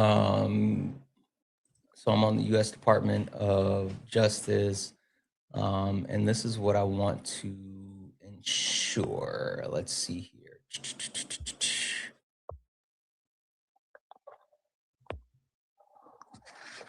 Yeah, this is exactly what I'm sure. So I'm on the U.S. Department of Justice now. And this is looking at the actual investigation. Federal jury finds feeding our future mastermind and co-defendant guilty for $250 million pandemic fraud scheme. Yep, that's just one of them, by the way. Right. There's about 10 of them. The point that I'm trying to get to, though, is while you're pointing this out, and which I agree, like we can agree that this is a negative thing, and this is something that is absolutely abhorrent and should absolutely be addressed. This investigation started under the Biden administration. So while the Trump administration did, no, it literally says I'm on the actual DOJ's website, and it says here that it was started under the Biden administration and picked up under the Trump administration. What date? So I'm just going to make you privy of some information real quick that just came out literally in the last 3 days. Is the reason that everything's being uncovered, because there's been whistleblowers since back to 2019 that have been reporting this to the Attorney General, the fraud, inconsistencies in the accounting. These are government officials that have been reporting this, and they have done nothing about it until until a year and a half ago. I live in Minnesota. I hear about it on the local news constantly. It's been all over the news. They have not been investigated. There's been no public notification of any investigation until the first Feeding the Future came out, and then now there's 5 or 6 other different associated with Medicaid, associated directly with Tim Waltz, associated with the Attorney General. Like literally, there it's $9 billion approximate right now. FBI investigation started in April of 2021. There were FBI raids in January of 2022. There were assets frozen in September of 2022. So again, all this started under the Biden administration. Yep, no, you're correct about that one. It's the most recent ones. That was the $250 million one, which they said at the time was the largest fraud in U.S. history of federal fraud funds from federal funding. It was the up to $9 billion right now that has been discovered sometime in the last year since Trump took office and the DOJ went into further deeper investigation. The governor and the Attorney General right now in Minnesota are under investigation by the DOJ. They found thus far $9 billion. So let me go back and find what you said, because you said Feeding the Futures Fund, and that's what I started looking up, and I started directly looking to that. And so I'm only speaking to Feeding the Future Fund. Yes, sir. And that started under the Biden administration. So let me you're correct. Back. What's the $9 billion that you're saying that the governor? You're talking about Tim Waltz, right? Yes, sir. Okay. So what's the $9 billion related to? I'm looking up. Okay, and the 14 Medicaid services. So, here's just a quick way to find it. CBS News. In fact, the easiest way, just go to Google. It's all over there. Credible sources as well. $9 billion investigation. Minnesota fraud total is what I typed in, and it's full of sources. There's a story here from the New York Times. This says New York Times, CBS News says Minnesota fraud scandal goes further than previously known. Investigating into fraud in Minnesota social service programs has broadened significantly. Federal prosecutors said on Thursday, prosecutors have reported investigating 14 medical funded programs until the investigation safety net said, which Minnesota is not. The primary assessment suggested that there's $18 billion in taxpayer funds spent on 14 programs intended to help low-income, vulnerable people since 2018 was most likely stolen. The federal prosecutor described that the expansion of the investigation is announced against the 6 new people, according to the Safety Nets program, brought them 92 charges. Investigations in Minnesota were held, 6 people convicted. Okay. So give me 1 second here. Wait, hold on. And I'm not making the insinuation. The new developments claim a week after Tim Waltz, the Minnesota a Democrat, appointed a judge and former FBI agent to oversee the state effort to create stronger fraud safety guards for the social service program. So this was announced, this investigation was announced after Tim Waltz put someone in place to oversee safety service programs. Yep. So, as of this week, Tim Waltz and the Attorney General, Keith Ellison, are both under investigation from the DOJ. As of this week, if you look at the dates on the articles and the dates on the reports, the closer you are to today's date on the reports, it's horrible. And a long story short, this is an example, and this is not a left-right thing, because there's a ton of corruption on the right side, which is why I veer towards, I'm a conservative. I don't consider myself a Republican or a Democrat, but there's corruption all over the government. This is just my little state of Minnesota, which this is a lot of money for Minnesota. And this is going all over the country. Our taxes would not be what they are, and inflation and everything else, if we could get this fraud out of government. I mean, it's going on all over the country. Yeah, I hear you. 1 second. And everybody's always like, there's not a Medicaid, there's no fraud in Medicaid. That's one of the biggest proponents or the sources of the fraud that's happened all across our country.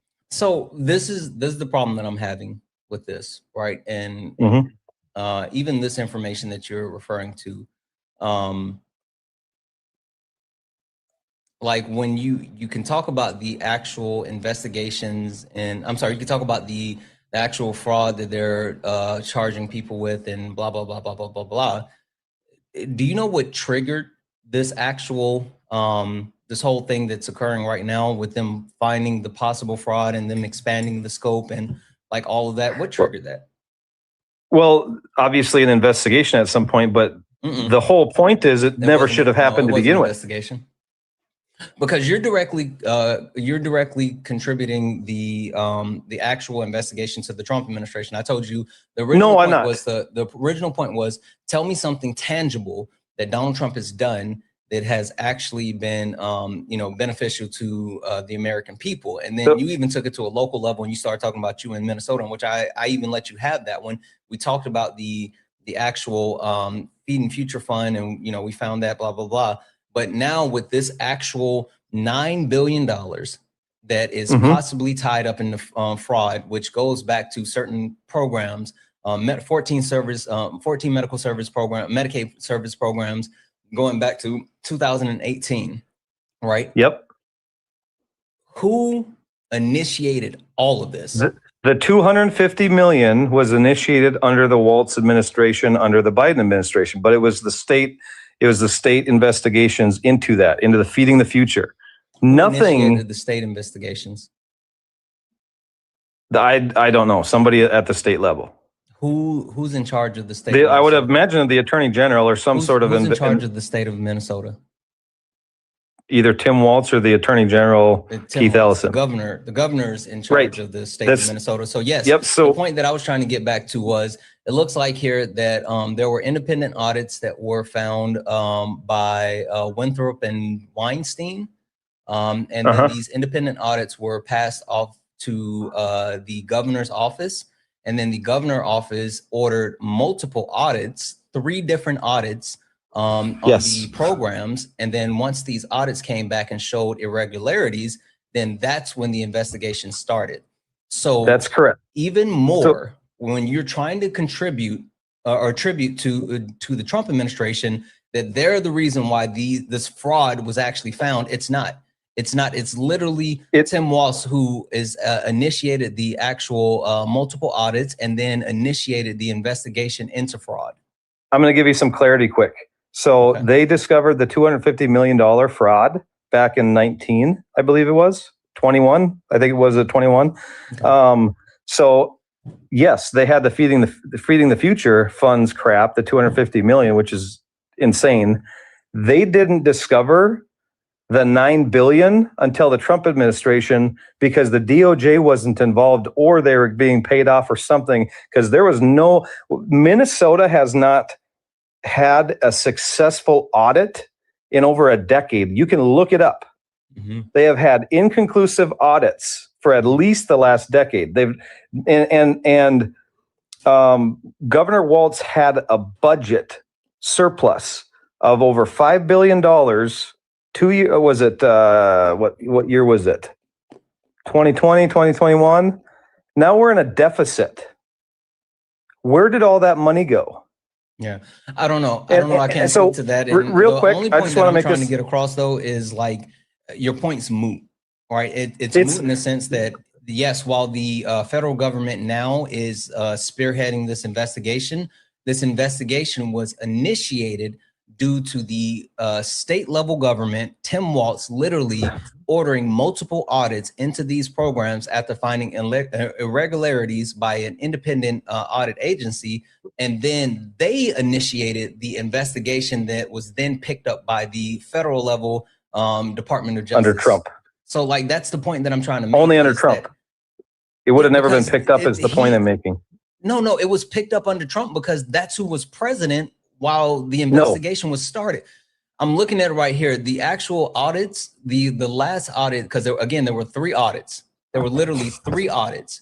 The last audit that occurred and was then passed over to, which initiated the investigation, and then the DOJ picked it up. It occurred in 2025.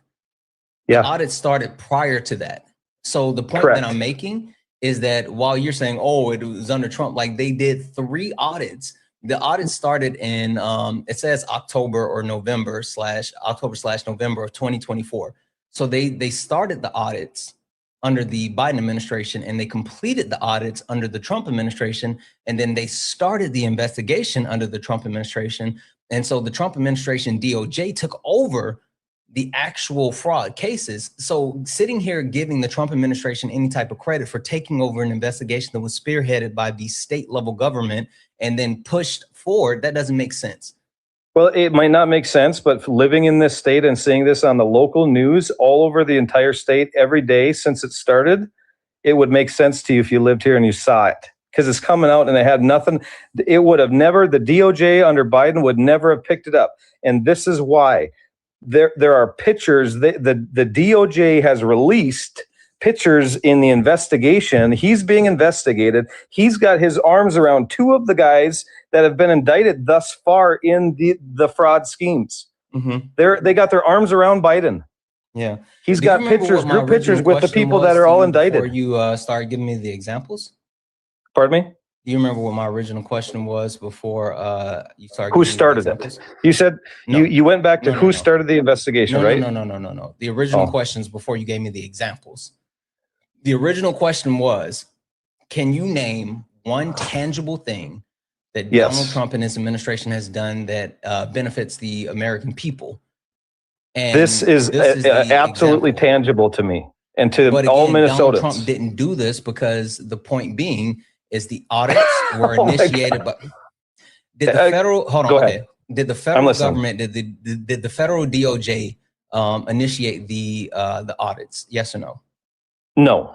Did the federal DOJ Trump administration, did they initiate the investigation? Yes or no? The investigation, yes. The DOJ investigation. No, they didn't. They did not. They did.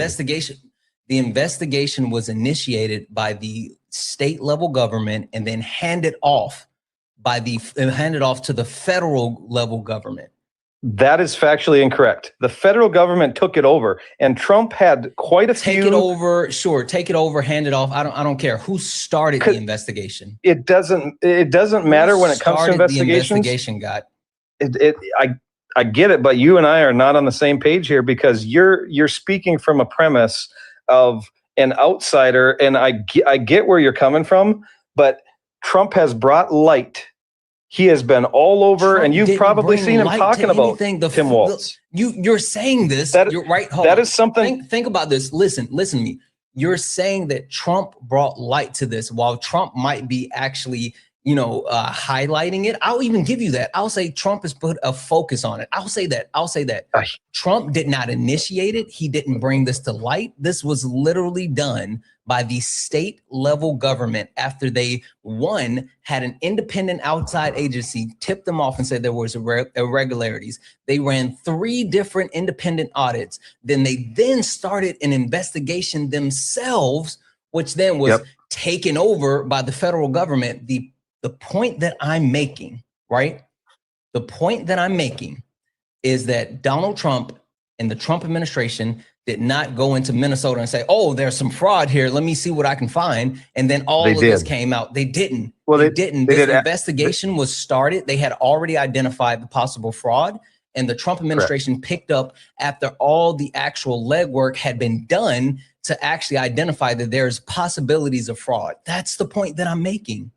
Yeah, but what Trump is doing is absolutely tangible, and the amount of the amount of resources that he's putting into this fraud would not have been done under the Biden administration. No ifs, ands, or buts, because he's just as corrupt.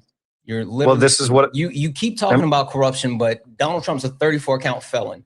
You can't talk about you remember when I without said addressing, you can't talk about corruption without addressing the fact that the person that you're claiming is spearheading this, grand thing of justice is literally a criminal. Like, I'm sorry, but you're being disingenuous. You're being disingenuous. He's not the attorney general he's not physically the person doing it. You understand that, right? It's his administration. You just blame Joe Biden. And now you're saying it's his administration and not Trump? You literally just said Biden was corrupt. I blame Waltz for this ever happening to begin with. You said Biden. You said Biden was corrupt. He was. Okay, so then why can't I point out Donald Trump being a 34 count felon and he's spearheading the entire operation? That doesn't even make sense. You can, but he's not spearheading the operation. His Department of Justice is. He physically is not. Do you agree or disagree with that? I agree the fact that you've been a walking contradiction this entire time. Yeah. Is what it is, I guess. But that's how the Department of Justice works. W's in the chat for Carissa, who sent a $2 donation saying, this guest is the uncle I would never invite to Christmas for dinner. I understand that one. I absolutely do. W's in the chat for Samantha for the $5 donation saying, thank you for all your mental labor to educate us all. Samantha, thank you so much for the $5. I really appreciate you, genuinely. W's in the chat for MAGA Cries, who sent a $2 donation, says, someone who claims to not be MAGA is surely on his knees for Trump. It's weird. It's weird. W's in the chat, guys. If anyone else would like to support the live, you can do so. Cash App, PayPal, Venmo, pay links in the link tree in the bio. Santana Speaks for You. Santana Speaks for You is the best way to support the live. Everything's accepted and things appreciated. If you're over on the YouTube, you can send a super chat and I will read that out. For anyone asking, no, he didn't run. I dropped him. I literally just dropped him. I mean, at this point, like, what are we even doing? I mean, I let you go all the way down to the state level. And even when you're at the state level, like, again, you can't even admit, like, this was his information. He started off giving me a different source, talking about the Feeding the Future Fund. And I dismantled that one. Then he gives me this fraud case. And the fraud case is literally a state level initiated fraud case. Like, none of this makes sense. Anyway, if you're a Trump supporter, get in the box. If you are someone that supports Donald Jimmy Trump, get in the box. We're only looking for some debates. Please do not request up if you're not a Trump supporter. If you're friendly, tap the screen, share the live. Can we knock out the donuts? The donuts of the daily gift goal. Can we knock those out? Miranda, are you a Trump supporter? Miranda, are you a Trump supporter? Okay, I'm going to drop you down. I saw someone say they like the background. I do too. I like the background. MAGA, the Trump that stole Christmas. You see, that's the puppy, but that's also Epstein. So only request up if you're a Trump supporter. We are only looking for some debates. Please do not request up if you are not a Trump supporter. Last but not least, guys, look up at the top. If you see the word follow, that means you're not following me. Hit that follow button because we are going to be on the main account for the next couple of days. If you don't want to miss any of the debates, make sure you hit that follow button. Turn on your notifications. If you see a gray heart at the top, then that means that you have not sent your daily heart meat. Go ahead and send that. It's only one coin. It'll add you to the team, but you have to make sure that you actually claim it. So you have to go back in and claim it as well.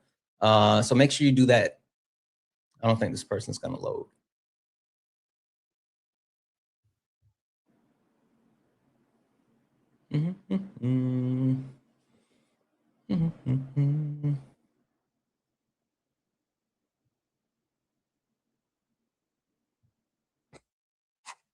Hi, Luis. Are you a Trump supporter? No, I'm not. Oh, okay. Are you looking for Trump supporters? Yep. Huh? Yep. Oh, I'm sorry. Guys, only request up if you're a Trump supporter. Only request up if you are a Trump supporter. We are only looking for some debates. And MAGA, what I just want to know is, did Trump steal Christmas? Because I think he did. Right. I think we can talk about the Epstein survivors and the way that they've been massively negatively impacted directly by Donald Trump, his administration, their cover up. It's made a horrible Christmas for them. We could talk about the swipe jobs. Literally the job market is in shits because of Donald Trump and his administration. They ruined Christmas for so many people. We can talk about the fact that they're rejecting Jesus. I would love for someone to come up, a Trump supporter to come up and tell me, how is it that you can claim to be a Christian on Christmas and Donald Trump is rejecting Jesus? We can talk about Donald Trump saying that, families only need one doll, right? They think that Donald Trump thinks that like, oh, all you need to do is tighten your belts a little bit and you're good. Or we talk about how Donald Trump is promoting a season of hate. That's all weird. Jeff, are you a Trump supporter? Who? Jeff, are you a Trump supporter? I didn't mean to come up. Sorry. No worries. I'll drop you down. I appreciate you. All right. Lance, I'm not sure why you're requesting because you're not a Trump supporter, so you're going to want to go ahead and drop out. You lose. Like, I'm not talking to you. There's no point in me talking to you. Every time you come up here, you fucking crash out and you act weird, so I'm not bringing you up. And then Timo, like I already told you that you can't come up, so I'm not sure what's happening. Again, only request up if you, yeah, no, I appreciate it. But again, like I'm only looking for Trump supporters. Please don't request up if you're not a Trump supporter. I'm not talking to friendlies.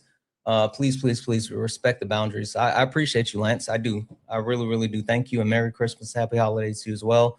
But only request up if you're a Trump supporter. No, you're good. You're good. We're only looking for some debates. I just wanted to get a few more debates in if anyone, if there were any Trump supporters, because we want to actually do this.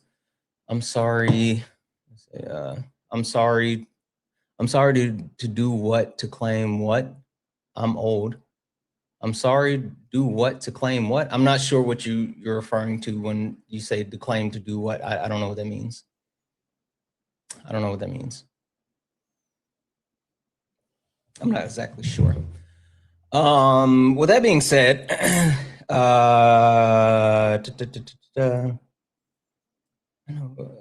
let's see here. Sorry, guys. Give me 1 second. I hope everyone's having a great day. My Lakers play today. I'm super excited about that. Super duper duper excited about my Lakers playing. So there's that. Probably not going to be on later, but you know, we'll see how things go. And let's see. Oh, okay. I don't know if Parker's going to be debating this the whole time. I was supposed to be debating with Parker. He's still debating Jeebus, but you know what? That's fine. All right, let's. I'm going to go ahead and call it. I'm going to head over and do some co-hosting with Parker. So if you guys are still interested in some debates, I know Parker is debating the premise of God. So if you're interested, go ahead and head over to Parker Get a Real Job. I'm going to go ahead and head over and hang out with him for a little while. So if you're interested in some more debates, head over to Parker Get a Real Job, and the debates will be occurring there. So yeah, let's go.